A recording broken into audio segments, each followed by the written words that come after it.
welcome to Crossroads again. This evening we'll be looking at the life of a young person.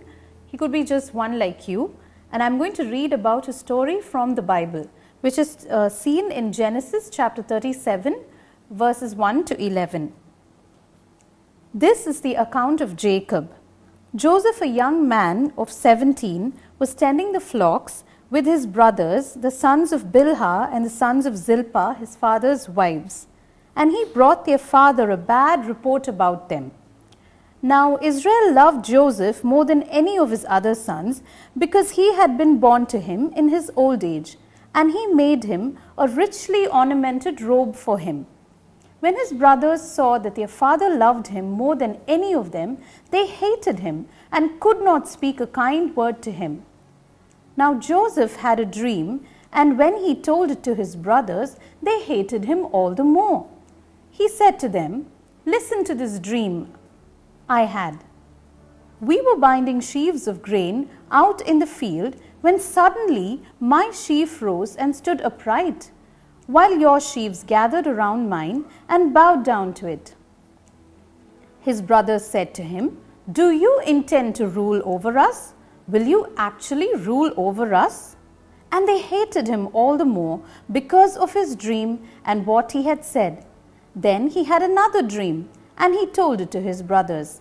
"Listen," he said, "I had another dream, and this time the sun and moon and 11 stars were bowing down to me." When he told his father as well as his brothers, his father rebuked him and said, "What is this dream you've had? Will your mother and I and your brothers actually come and bow down to the ground before you?" His brothers were jealous of him, but his father kept the matter in mind. Would you like to listen to what happened to Joseph's dreams? Then stay tuned.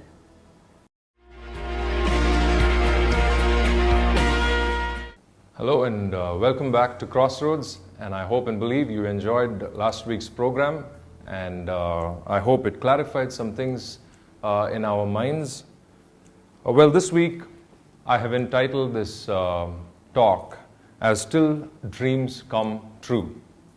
We've just heard this passage read from Genesis chapter 37 about the life of a person by the name Joseph. Now, Joseph, as you heard just now, was the 11th son of his parents. He was his father's favorite son. He was born when his father was very old, and his father had made him a special coat, and his father loved him much more than all the other children. And so Joseph in his teens had two distinct dreams. Now all of us have dreams, and I'm sure sometimes those dreams make sense, sometimes they don't make sense. But we're talking about dreams that are serious and dreams that are given by God. And Joseph seemed to have had two such distinct dreams. One was about how he came back and he told his brothers that there were 12 bundles of sheaves of grain that were bound and kept at a side. And he says that 11 of those bundles bowed down to his bundle. That was one dream. And another dream was when he told about how the sun and the moon and 11 stars bowed down to him. And he came and shared that with his brothers and with his father. And these were very distinct dreams for Joseph, although it drew the jealousy of his brothers. And in fact, his father himself did not know what to make of that dream, but those were dreams that were very distinct to Joseph. Joseph's brothers were shepherds, and they were taking care of sheep. One fine day, when Joseph was 17 years old, he went to visit his brothers. In fact, his father sent him to go and see his brothers and to see how they were doing. And so Joseph goes to see and visit his brothers. Now his brothers were already jealous of Joseph because he was their father's favorite son. And they hated him all the more because of the dreams that he had and about how he mentioned that they would come and bow to him one day. So when Joseph was walking towards his brothers to a far-off place, and when his brothers saw him approaching them, they just decided and they schemed in their own hearts, thinking that they would just kill him so that it would put an end to all the dreams that he was talking about. But one of the brothers, Reuben, suggested it would not be nice for us to kill our brother, so he said, let's just put him in a dry well. And that's what they did. They put him in a dry well.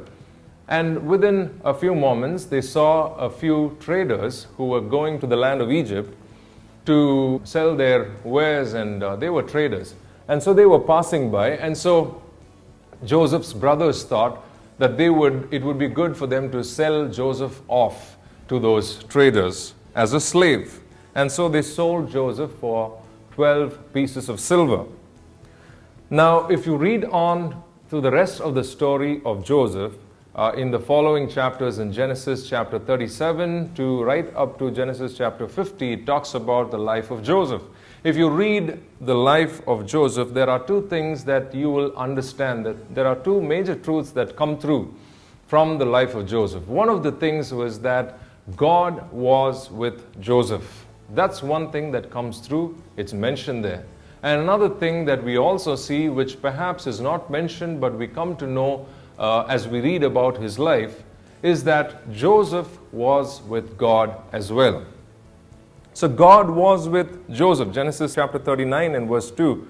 When Joseph was sold in Egypt to a man who was Potiphar, who was like the commander of Pharaoh's army, Joseph was bought by Potiphar as a slave.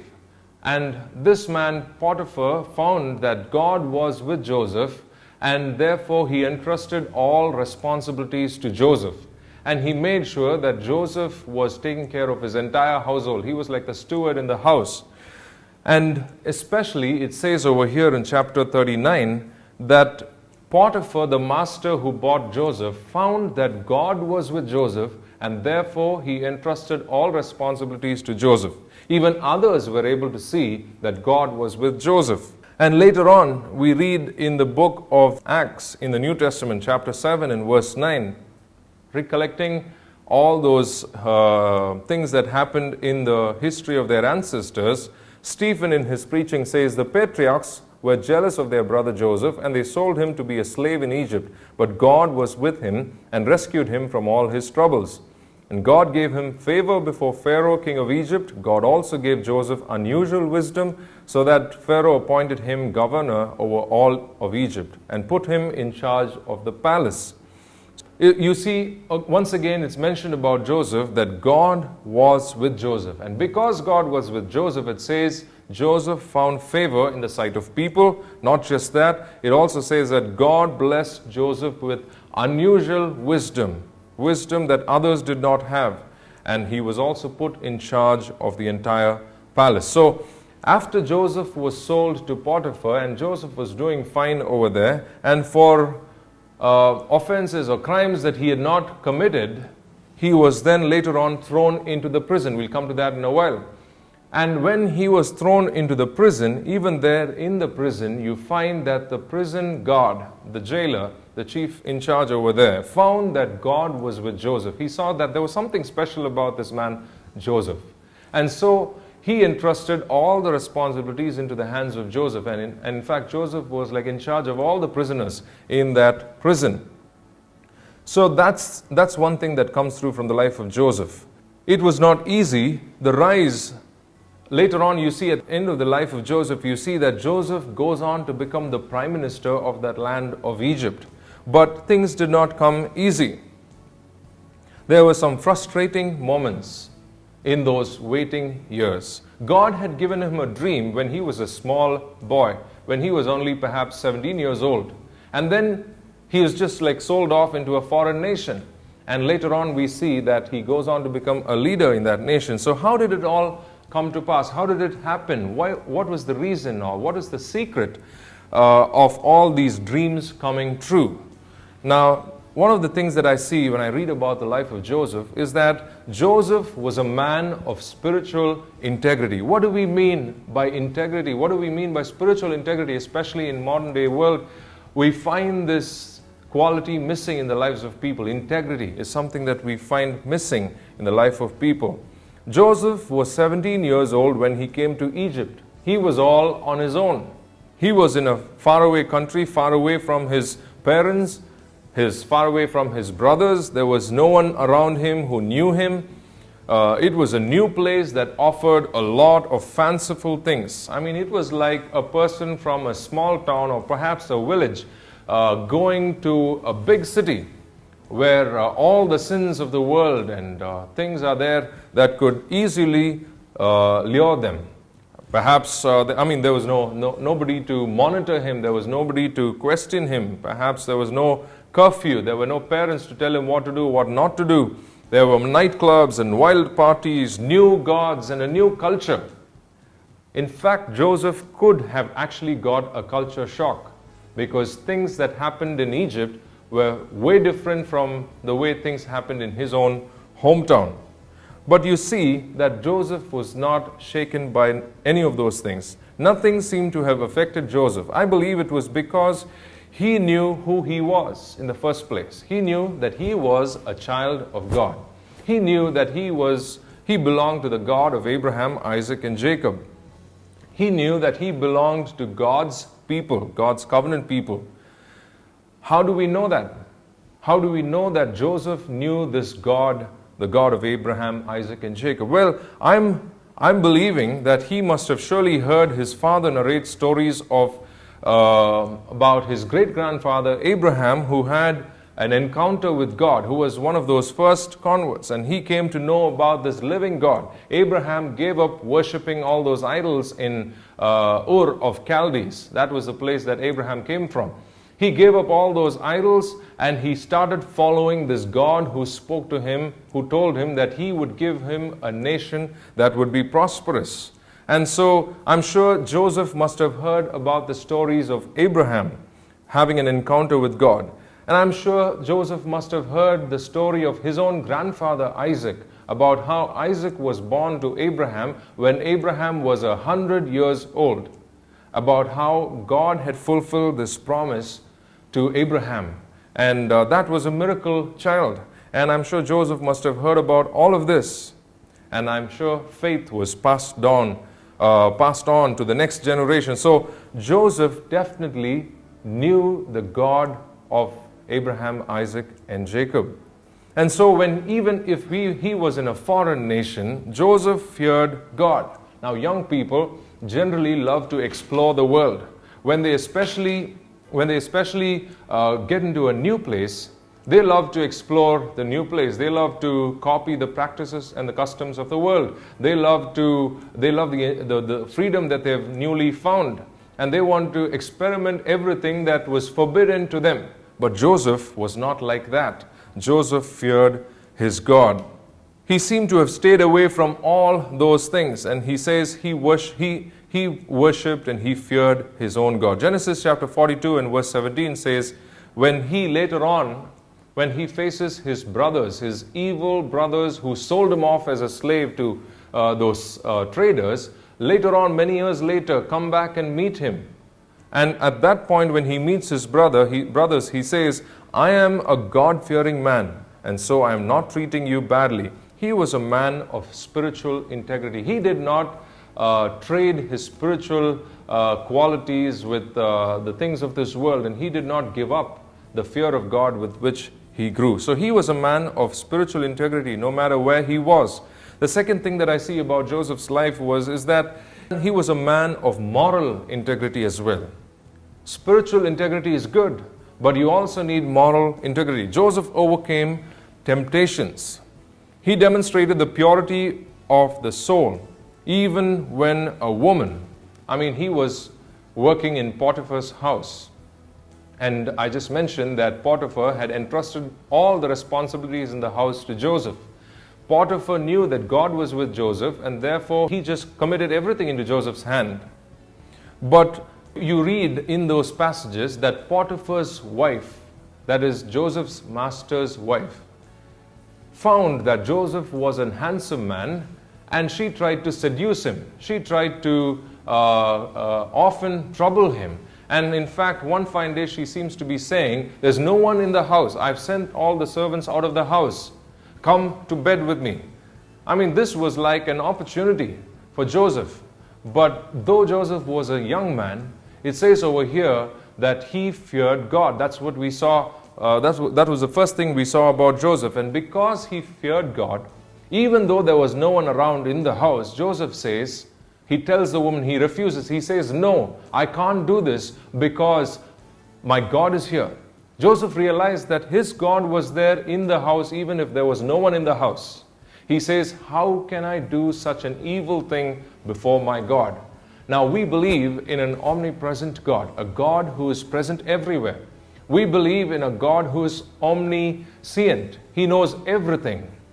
So sometimes people try to hide things from people, from others. Maybe young people try to hide things from their parents. They do things secretively. Maybe there are habits that you are keeping secret. Maybe you're thinking, no one ever knows this. No one ever knows the things that I watch on my phone. Perhaps you're thinking, no one ever knows what I watch on my laptop. Perhaps you may be thinking, no one ever knows what I do in my room. There's no one watching me. Sometimes, in modern times, we have spy cameras everywhere. Maybe you're thinking, there are no spy cameras around in this place. I can do whatever I want.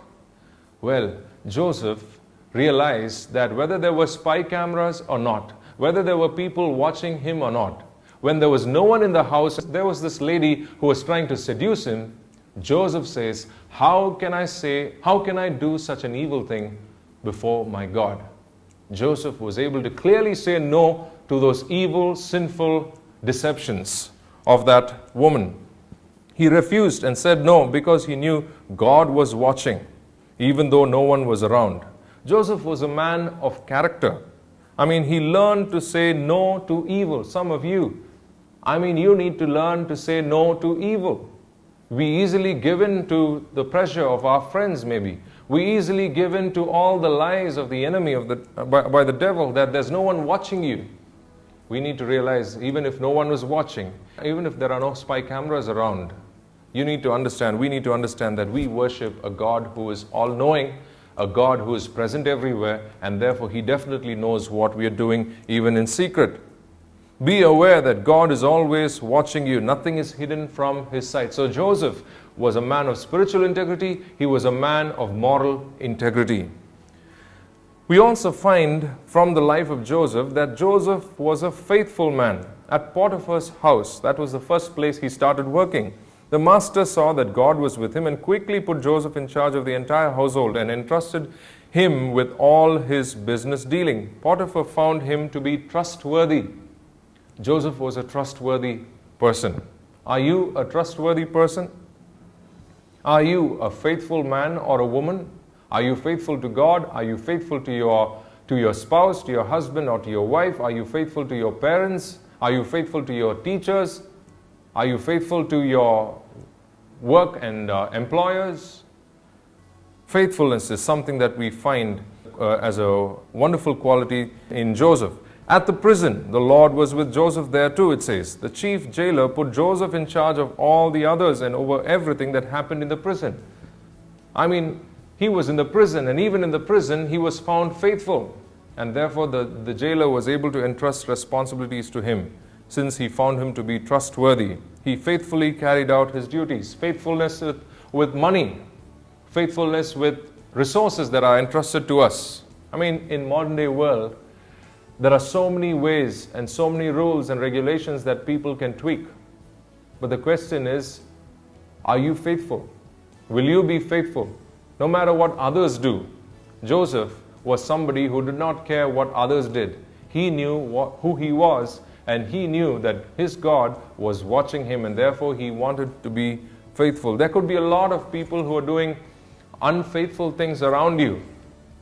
We have ways to keep things in check, but people still try to find a way around it. So we need to be careful. We need to be people who are found trustworthy. When he interpreted, later on Joseph goes on to interpret the dreams of Pharaoh, the king of that nation. Pharaoh had a dream and he could not understand what that dream meant. And so he was calling all the magicians and all the wise men in his court, in his palace, and he was asking them to interpret the dream to him.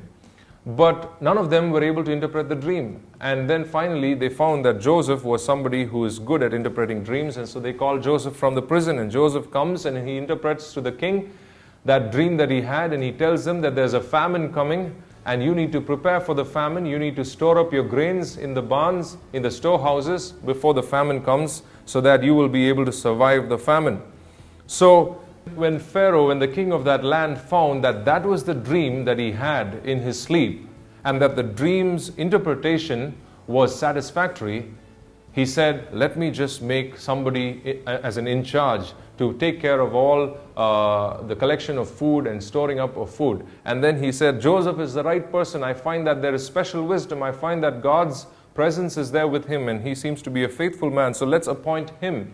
And so Joseph was appointed as the prime minister of the entire nation of Egypt. Although Pharaoh was on the throne as the king, Pharaoh says, everything is under your control. You go ahead and implement your policies, do whatever you want to do to make sure that we as a nation survive the famine. And so Joseph went on to become the governor or the prime minister of that nation, only because he was found to be faithful in every little thing that was entrusted to him. He was found faithful, and therefore bigger responsibilities were given to him. And then we also find that Joseph, there's one more thing that we find about Joseph. He was not just faithful, he also acknowledged that God is the one who makes those dreams come true. Now, when he came to that seat of power, Joseph could have simply boasted about his own accomplishment. Joseph could have said, look what I've done. I have achieved it by my might, by my power, by my wisdom, or by my own hard work. I've come to the top. That's not what Joseph did. That's not what Joseph said. He finally, he was not a self-made man in that sense. He acknowledged that it was God who did all of this for their own good. Now, talking about the story of Joseph, now after Joseph becomes the prime minister, and when the famine affected the nation of Egypt and all the neighboring nations, including the nation where his own father and brothers lived, his brothers were sent to come and buy food from Egypt. And when they came, Joseph was able to recognize them, but his brothers could not recognize him. And Joseph could have taken revenge on his brothers, because his brothers actually hated him growing up years.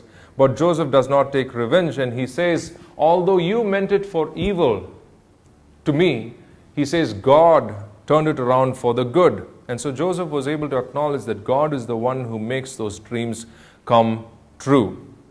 So this is what we see about Joseph. Joseph believed in those dreams. He was a man of spiritual integrity. He was a man of moral integrity. He was a man who was faithful. And he was also a man who acknowledged that God is the one who brings those dreams to pass. So Joseph, these are the qualities that we find in his life, which is the reason why those dreams came true. He did not just while away his time, or he did not live his life as he liked. He lived his life according to the standards and the value systems of God, and therefore those dreams came true. He believed that God could make those dreams come true. I'd like to conclude with one verse. 1 Peter chapter 5 verse 6 says, God opposes the proud, but he gives grace to the humble. Humble yourselves therefore under God's mighty hand, so that in due time he may exalt you. Till those dreams come true, Joseph humbled himself before God. Till those dreams came true, Joseph humbled himself before God and allowed God to work in his life and acknowledged God's presence in his life. And therefore, if those dreams need to come true in our own lives as well, we need to humble ourselves under God's mighty hand. The life of Joseph takes many twists and turns, from dad's favorite son to slave, steward to a prisoner, from there on to become the prime minister. If you actually see one particular phase of his life, when he was perhaps accused falsely, or when he was put into the prison, or whatever other area of his life, you would probably think that Joseph was a failure. You would probably think those dreams did not come true. You probably would think, like, where is God in all of this? But when you piece all those puzzles together, you will find that God is still working. When you zoom out and look at the bigger picture, you will find that God is putting those pieces together and he brings those dreams to pass. And one of those important things as to how those dreams came true was because God was with Joseph. The question is God with you? Not only that, Joseph was with God. Are you with God is another question you need to ask yourself if those dreams need to come true. So let's just bow our heads as we look to God this evening in prayer. If there are dreams that God has given you and you're looking forward for those dreams to come true, there could be people who would make fun of you or people who would probably cause harm to you. But if you trust God and if you maintain spiritual integrity, moral integrity, and if you're faithful in all matters, and if you acknowledge God in your life, God will definitely bring those dreams to pass. Father in heaven, we thank you this evening. We pray at this time that you bless everyone who has been listening to this sermon. And I pray, oh God, if there are dreams that they have that have been given by you, I pray that you would help them to trust in you, help them to stay with you, and I pray that your presence would be with them and help them to see their dreams come true when they surrender their lives to you. In Jesus' name, amen.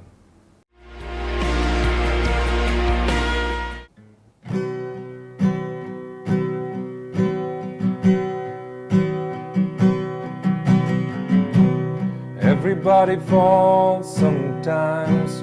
Gotta find the strength to rise from the ashes and make a new beginning. Anyone can feel the ache. You think it's more than you can take, but you're stronger, stronger than you know. Don't you give up now, the sun will soon be shining. You gotta face the clouds to find the silver lining. I've seen dreams that move the mountains, hope that doesn't ever end, even when the sky is falling.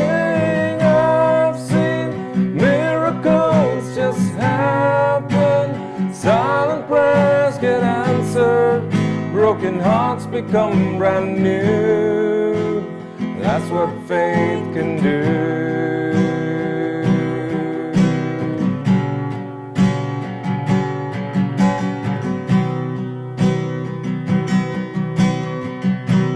It doesn't matter what you heard, impossible is not the word. It's just the reason for someone not to try. Everybody's scared to death when they decide to take a step out on the water, but it will be alright. Life is so much more than what your eyes are seeing. You will find your way if you keep believing. I've seen dreams that move the mountains, hope that doesn't ever end, even when the sky is falling. I've seen miracles just happen, silent prayers get answered, broken hearts become brand new. That's what faith can do.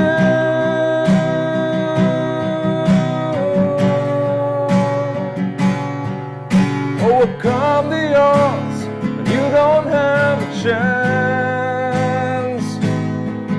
When the world says you can't, I'll tell you that you can.